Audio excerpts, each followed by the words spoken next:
A church full of grace. The News Church.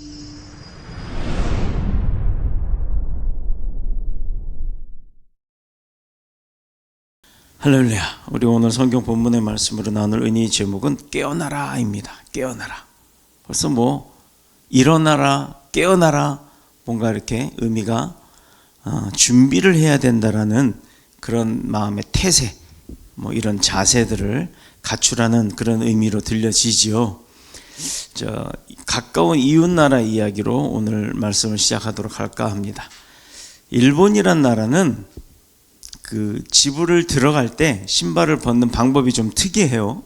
아시는 분들은 아시겠지만, 일본에서는 집에 이렇게 현관을 문을 열고 들어가서 집으로 들어갈 때 신발을 벗어야 되는데, 우리는 보통 신발을 벗고 그대로 들어가잖아요. 근데 일본 사람들은 집에 딱 들어와 가지고 신발을 이렇게 뒤로 돌아서서 벗고 들어옵니다. 왜 그렇게 하냐면, 일본이란 나라가 그 환태평양 지진대에 이렇게 속해 있다 보니까 지진이 참 많아요. 그래서 지진이 나면 목조주택이 무너질 수 있으니까 뛰어나가야 되잖아요. 그래서 빨리 뛰어나갈 수 있도록 신발이 바깥 방향으로 이렇게 돌려져 있는 것입니다. 지진하면 일본 이렇게 우리는 생각을 하고 살았어요. 그런데 언제부턴가 이 지진에 대해서 안전한 나라가 아니라는 게 우리나라도 그런 생각이 이제 들기 시작할 때가 몇 년 전부터 시작이 되었습니다. 몇 년 전이었나요? 하여튼 포항에 그 지진이 있어서 굉장히 큰 피해를 본 적이 있어요. 왜냐하면 우리나라는 지진 안전한 나라라고 생각해서 건축물 양식도 그렇고 지진에 대비한 어떤 훈련도 한 적도 없고, 그러다 보니까 포항에서 있었던 지붕이 무너지고 담벼락이 무너지고 했던 그런 아주 강도 큰 지진이 났을 때 대처하지 못하다, 또 더군다나 새벽 시간대, 잠자던 시간대, 그래서 더 큰 피해가 있었던 것 같습니다. 이런 천재지변 속에서 우리가 우선으로 생각할 수 있는 게 뭐냐? 지역과 계층 넘어서 대한민국 전체가 구조도 했고 또 원조도 했으며, 그 적십자 단체인가요? 거기서는 가서 구호품을 전달해주고 그들이 이제 머물 수 있는 임시 숙소도 마련해주고 하는 그런 도움을 주는 계기가 있었습니다. 이미 포항에서의 그 지진이 경험이 있었기 때문에, 이제 경험으로 축적이 되었기 때문에 자연재해에 대해서 준비하는 것은 국가가 또 각 지역의 공공기관들이 아주 철저하게 최선을 다해서 준비해 줄 것으로 생각하고 있습니다만, 우리 스스로의 그 준비 태세, 우리 스스로의 어떤 대비 태세도 준비해야 된다는, 또 훈련해야 한다는 그런 마음 자세를 갖고 또 몸소 훈련도 해야 될 줄로 믿습니다.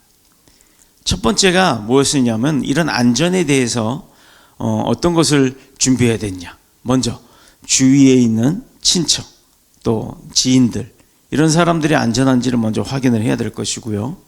그리고 나서 그들의 안부를 묻고 난 이후에 재해를 당한 사람들은 위로도 해주고 또 도와도 주고, 내가 힘으로 어떤 일을 할 수 있으면 가서 자원봉사도 하고 하는 그런 일들을 대한민국 국민들은 참 잘합니다. 더 이상의 피해가 없도록 이 나라, 대한민국과 또 대한민국의 민족들, 한민족들이 합심해서 또 도와주기도 하지만, 우리 또 믿음의 사람들은요, 거기에 더해서 차후에 이런 큰 피해가 나지 않도록 기도도 해야 할 줄로 믿습니다. 만일을 대비한 비상 대피 장소, 식량, 이런 것들을 준비하는 것도 대비해 두는 것도 좋을 것 같습니다. 저는요, 이 점점 잦아지는 이 천재지변을 통해서 하나님의 백성으로서의 삶은, 그럼 이런 천재지변에 대해서는 어떻게 생각을 해야 하는가, 어떻게 대처를 해야 되는가, 이렇게 한번 좀 생각을 해봤더니, 바로 항상 깨어나 있어서 준비하는 태세가 있어야 된다는 것은 군대 갔다 오신 대한민국의 남성들이라면 다 알 겁니다. 마가복음 16장 3절에 보니까 예수님께서 그 시대의 사람들을 향해서 뭐라고 얘기를 했냐면, 조금 책망을 하시는 내용이 나와요. 제가 한번 읽어보겠습니다. 너희가 천기는 분별할 줄 알면서 시대의 표적은 분별할 수 없느냐. 또 마태복음 24장 32절 이하에도 무화과 나무의 비유를 배우라. 그 가지가 연하여지고 잎사귀를 내면 여름이 가까운 줄을 아나니 너희가 이와 같이 너희도 이 모든 것을 보거든 인자가 가까이 곧 문 앞에 이른 줄을 알라라고 이야기를 하십니다. 이제 시즌이 그렇잖아요. 겨울이 지나고 지금 3월인데 벌써 날씨가 푹해졌죠. 이제 조금만 더 지나면 이 가지, 이 잎사귀 떨어졌던 메말랐던 나뭇가지에 파릇파릇한 이 봉우리들이 피어나기 시작할 겁니다.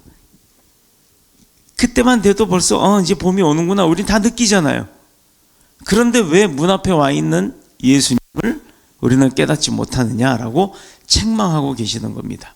자, 우리나라에도 그렇지만 전 세계가 지금은 뭐 이상 기후로 인해서 지구가 점점 힘들어지고 있다라는 것, 우리 인간들이 사는 삶이 어려워지고 있다라는 것 다 느끼고 있을 겁니다.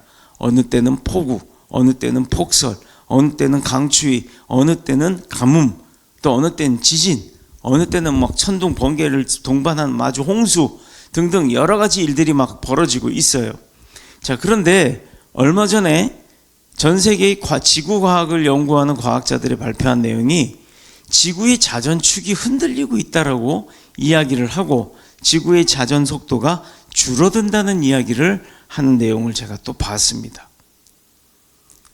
지구의 자전 속도가 한 바퀴 돌 때마다 우리는 24시간으로 측정을 하고 그걸 하루라고 인지를 하는데 이렇게 점점 지구의 자전 속도가 느려진다면요, 지구의 하루 시간이 24시간에서 25시간, 26시간 늘어날 수도 있다라는 겁니다. 물론 그렇게 뭐 크게 늘어나는 건 아니겠지만 시간이 가면 갈수록 그 시간의 차이가 생긴다는 거죠. 그런 차이가 생기면 어떤 문제가 생기느냐, 자연의 대류 현상의 문제가 생겨서 지구의 온난화라든가 또 폭우라든가 폭풍이라든가 이런 것들이 막 어느 한 지역에 집중적으로 몰려오는 사태들이 더 심해질 수 있다라는 그런 과학적인 발표를 하는 것을 보았어요.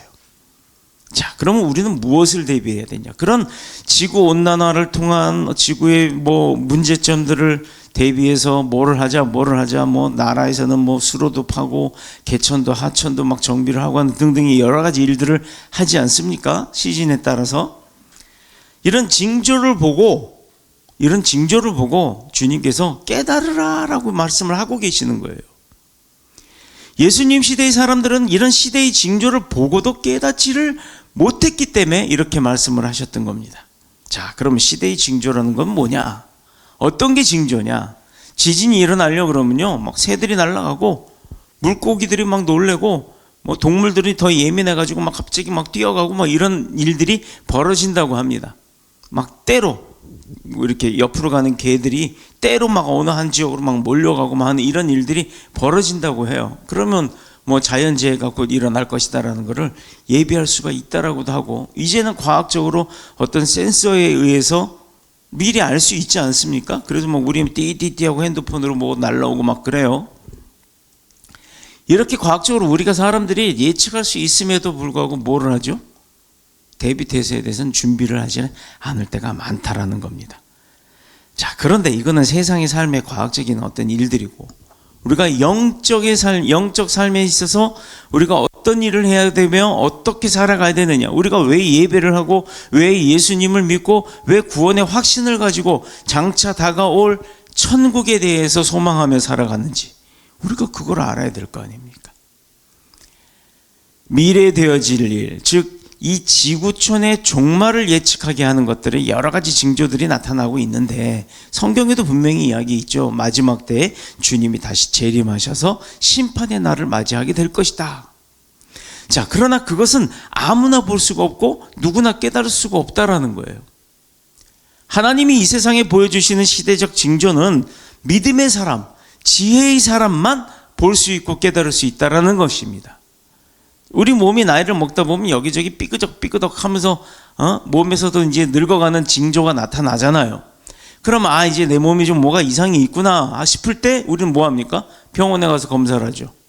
이런 이상 징후를 방치하면 병을 키운다라는 얘기를 하잖아요. 나중엔 돌이킬 수 없는 상황에까지 도달할 수도 있다라는 겁니다.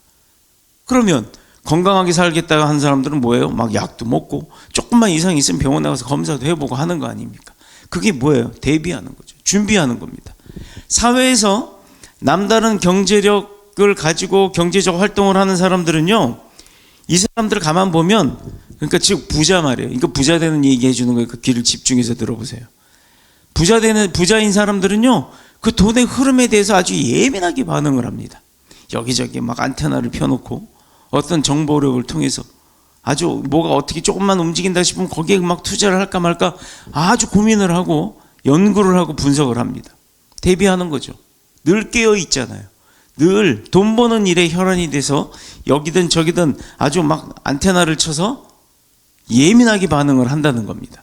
마찬가지로 하나님의 백성이 하나님의 자녀답게 살고 주어진 시대의 사명을 내가 감당하고 산다고 하면, 그렇게 살려고 하면 이 시대의 징조에 대해서 민감할 수밖에 없어야 된다라는 거예요. 돈 버는 일에만 그러는 것이 아니라. 오늘 본문이 뭘 말하고 있죠? 본문 8절 한번 볼까요? 8절.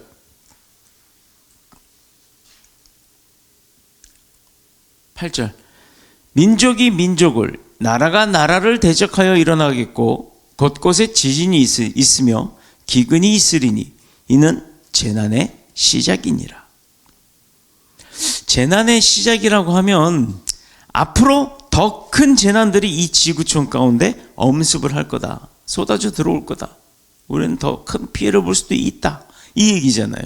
그런데 성경은 이 재난이 전부 이 지구촌의 종말을 예고하는 것이라고 얘기를 합니다.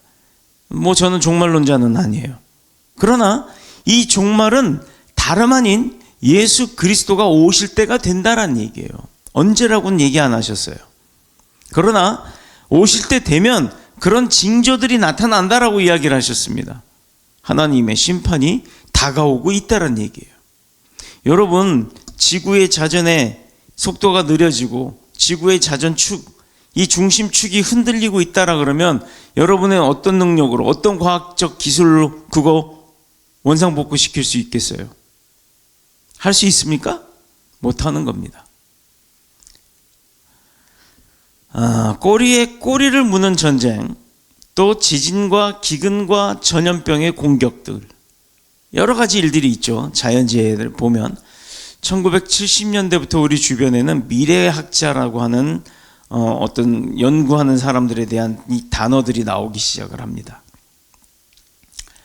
그들은 뭐 하는 사람이냐면 미래에 대한 지구촌의 곳곳을 측정을 하고 예측하고 또 시대에 맞는 진단과 처방을 내리는 신문이나 내리는 것을 이렇게 신문이나 TV를 통해서 이렇게 볼 수가 있는데, 21세기 사람들은 과연 지구촌의 미래를 내다볼 수 있을까요? 그렇게 볼 수 있는 지혜와 이 무슨 안목이 있나요? 없죠. 이걸 그러면 어떻게 보면 과학이라고 할까요? 의술이라고 할까요? 복지사회 시스템입니까? 아니면 요즘은 흔한 AI라고 하는 컴퓨터의 분석일까요? 저도 프로그래머로서 예전에 프로그램을 배울 때 사주팔자에 대한 그 프로그램을 만들으라는 과제가 있어갖고 한번 해본 적이 있어요.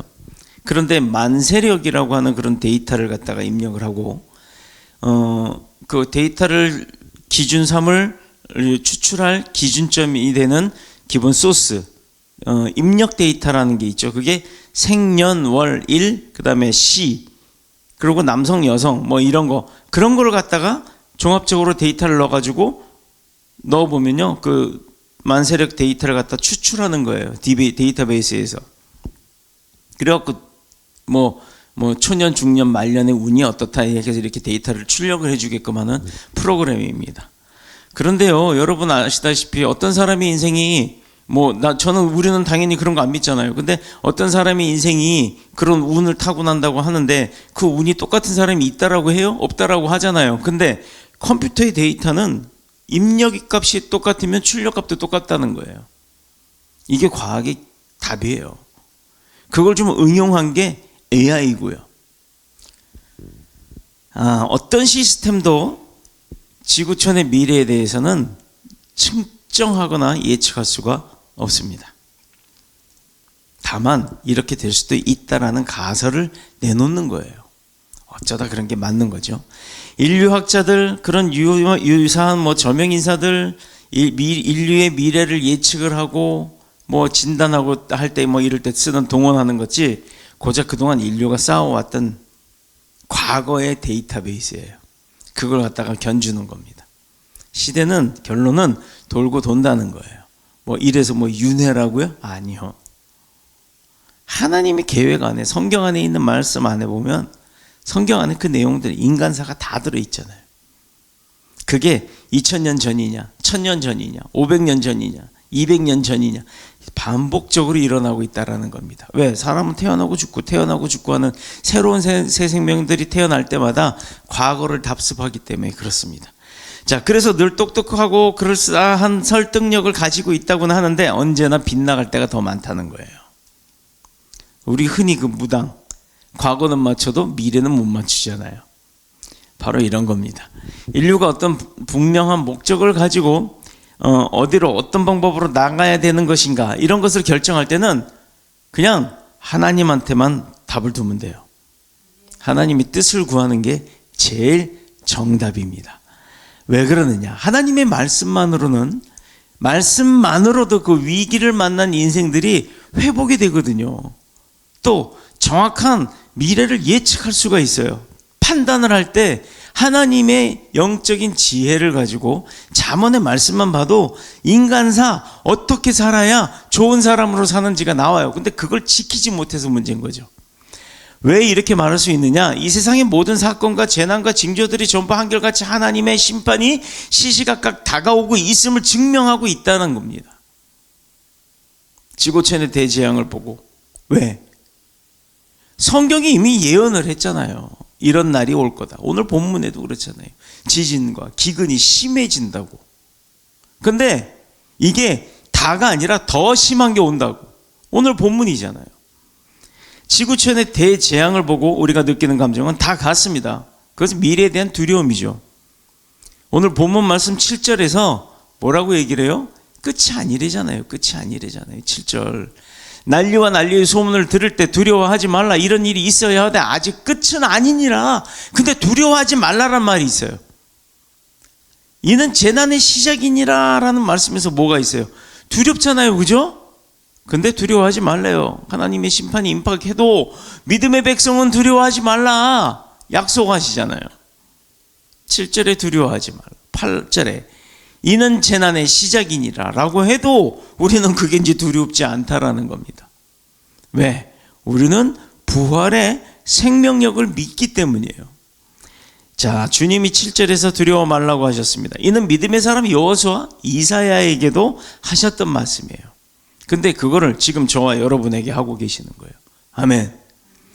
이것은 앞으로 더 두렵고 떨리고 몸서리 쳐지는 대재앙이, 사건이, 고통이 따라올 것이라는 것을 알고 있기 때문입니다. 그래서 깨어 있으라는 거예요. 지진도요, 깨어 있는 사람은 피해요. 잠들어 있는 사람은 못 피합니다. 데이터가 점점 더 큰 지진으로 변화되어지고 가고 있다라는 거예요. 내가 사는 이 인천이 지진의 흔들림에 보호받는 것에 감사해야 합니다. 내 차가 폭우에 떠내려가지 않은 것에 감사할 줄 알아야 되는 거예요. 달릴 수 있는 깨끗한 도로가 있어서 감사하고, 지난 폭설에도 내가 크게 미끄러져 갖고 어디 갔다 꽝 하고 들여받아서 재산적 피해가 나지 않은 것에서도 감사해야 하는 겁니다. 이게 얼마나 감사할 게 많아요. 자동차, 사람, 움직이고 있는 이 모든 것들이 새삼 반갑고 감사해야 하는 겁니다. 설령 뒤에서 와서 들이받았다 하더라도 내가 죽지 않았잖아요. 감사하죠. 문제는 미래가 없는 인류의 장래에 대해서 우리는 어떤 자세로 그럼 살아야 되느냐? 한마디로 깨어 있어야 한다 이겁니다. 마태복음 25장에 나오는 10처녀 중에서 기름을 준비한 5처녀처럼 신랑을 맞이할 준비를 늘 하고 있어야 한다는 거예요. 깨어 있으란다고 또 밤잠 안 자고 그냥 옛날에 우리 학생 때 입시할 때 뭐 타이밍인가 하는 그런 약 각성제 있었잖아요. 그거 먹고 눈 벌게질 때까지, 멍해질 때까지 그렇게 있으란 얘기가 아니죠. 이것은 또한 우리가 육신을 가지고 이 세상에 태어나서 살아가는 동안에 그럼에도 불구하고 세상에 대한 소망의 닷줄을 끊어버리고 장차 들어갈 영원한 천국을 천국에만 소망을 두고 사는 것을 의미하는 거예요. 이 땅은 지금 어차피 내가 살아요. 그러나 평생 못 산다니까요. 내 평생 해봐야 100년도 안 돼요. 그 100년 동안 사는 것에서 연연할 게 아니라 100년 이후에 영원토록 살 것에 대해서 우리가 이 땅에서도 잘 살면서 그 땅을 또 다가올 새 나라를 우리가 준비해야 한다라는 겁니다. 하루하루의 삶을 오직 하나님의 나라와 하나님의 의를 높이기 위해서 살아가야 될 줄로 믿습니다. 우리 세상 사람들은요, 이 세상에서의 모든 일들을 갖다가 나중에 죽음을 앞두고서 뭐라고 표현하는 줄 알아요? 사자성어로 일장춘몽이라고 이야기합니다. 그림자요 나그네 인생이라고도 얘기하는 거예요. 죽을 때 아무것도 못 가져가거든. 그러다 보니까 내가 못했던 삶에 대해 삶 가운데 내가 못했던 일에 대해서 후회를 하고 잘못한 일에 대해서 후회를 하고 하는 거예요. 하물며 예수 그리스도의 십자가 구속의 은혜로 하나님의 자녀가 된 삶을 살아가는 우리들이 이 세상에 미련을 두고 이 세상에서 천년 만년 살아갈 것처럼 그렇게 바둥대면서 몸부림친다면 이보다 더 부끄러운 것이 어디 있겠습니까? 참으로 안타까운 것은 이 시대의 징조가 세상 가운데서만 나타나고 있는 것이 아니라 주님의 몸된 교회 안에서도 조금씩 나타나고 있다는 거예요. 교회 안에서도 종말 시대의 영적 징조들이 가득 차 있다. 이게 뭘까? 기도해야 하는데 기도 안 하는 것, 예배하는데 딴 생각하는 것, 말씀에 집중해야 되는데 말씀 시간에 딴 생각하는 것. 그래서 이름뿐인 무능력한 교인들이 교회 안에 넘쳐나기 시작했다라는 겁니다. 그러니 교회가 지탄을 받죠. 교회가 핍박을 받죠. 교회가 욕을 먹는 겁니다. 감사해야 하는데도 불구하고 감사할 줄 모르는 것들이 바로 그런 징조들이에요. 지금의 넘치는 감사는요, 장차 당할 종말의 고통을 이기게 할 줄로 믿습니다. 또 말씀에 붙들려야 하는데도 불구하고 세상의 정욕에 붙들려 사는 것, 이것도 징조예요. 하나님의 말씀에 붙들린 삶을 살지 못한다고 하면 환란이 올 때 반드시 영적인 쓰나미에 떠내려갈 수밖에 없는 겁니다. 지진이 오면 쓰나미가 온다고 하잖아요. 그죠? 지금 교회 안에 목사님들이 교인들을 보고 탄식하는 분들이 참 많아요. 나에게 맡겨진 하나님의 성도인데 나의 잘못으로 인해서 잘못 가르칠 때, 잘 가르친다고 했지만 그들이 깨닫지 못할 때 그들을 탓할 게 아니라 목사님 스스로가 하나님 앞에 무릎 꿇고 기도를 해야겠죠. 지금 사람들은요, 교회를 보고 비난하고 공격을 많이 합니다. 왜 그러냐? 믿음의 사람 모두가 영적인 능력을 잃어버렸기 때문에 그래요. 예수님도 감람산에서 예루살렘 성을 보고 우셨습니다. 누가복음 19장 41절의 말씀입니다. 가까이 오사 성을 보시고 우시며 이르시되 너도 오늘 평화에 관한 일을 알았더라면 좋을 뻔하였을거니와 지금 내 눈에 숨겨졌도다. 시대적 징조를 보고도 깨닫지 못하는 예루살렘이 장차 당할 일을, 그 고통과 재앙을 내다보시고 주님은 가슴 아파서 우셨던 겁니다. 우리가 천재지변을 보고도 기도하지 않는다면, 우리가 주님께서 우리의 가정을 바라보시고 아마 눈물을 흘리고 계실 거예요. 우리가 화를 면한 이 재앙을 보고도 감사할 줄 모른다면, 또 그렇게 세상에 살아가면서도 사고당하지 아니하고 건강하게 이 땅에서의 삶을 누리고 있음에도 감사할 줄 모른다면 아마 이 교회를 보고 주님도 눈물을 흘리실 겁니다. 남편이 질병으로 병원에 입원해 있을 때 어느 일본의 여인에 대한 이야기예요. 이게 실제 다큐에 나왔던 내용입니다. 남편이 병에 이제 입원해 있어요. 병원에. 그 문병을 잠깐 갔다가 오는 사이에 지진이 나고 쓰나미가 이번에 났잖아요. 얼마 전에, 몇 년 전에. 그러고 나서 병원 갔다 집에 와보니 뭐 올 수가 없었던 거예요. 집이고 뭐고 그냥 싹 다 쓸려 내려간 거예요. 며칠 만에 그 집을 찾아온 여인에게 일본의 무슨 텔레비전에서 인터뷰를 합니다. 아이들도 어떻게 됐는지, 내가 살던 동네가 어딘지도 구분이 안 되는 그런 상황에 다 폐허가 된 그곳에 있는 여인을 향해서 인터뷰를 하는데 참 가슴이 아프더라고요. 근데요, 한국 사람 같으면 아마 10중 8구 땅바닥에 주저앉아서 막 땅바닥 치면서 우리 애도 없어졌다, 집도 없어졌다, 내 재산 없어졌다, 막 펑펑 울고 그랬을 겁니다. 그런데 이 여인은요, 울지를 않아요. 울지를 않고 아이의 시신을 막 찾고 있어요. 그 나무 막 이런 판자 같은 걸 막 손으로, 그 찾을 수 있겠어요? 못 찾지? 넋이 나가 있더라 이 말입니다. 넋을 놓고 우는 시간에 아이들을 찾아내고 이제부터 살아야 할 방도를 찾아야 하기 때문에 그 여인은 울지를 않아요. 위기를 만났을 때 일본 사람들 참 대단한 것 같아요. 한국 사람들과는 대응하는 그 방식이 좀 다른 것 같아요. 우리나라 사람들은 벌써 홍수 나갖고 집 다 내려갔다고 해서 그 인터뷰하면 막 어떻게 할지 모른다고 막 엉엉 울잖아요. 육체적인 일에도 깨어있지 못한다면 이런 어려움을 당할 수밖에 없다라는 겁니다. 영적인 눈이 열려서 시대의 징조를 바로 보고 또 바로 깨닫는 주님의 재림을 준비하는 저와 여러분이 되시길 축복합니다.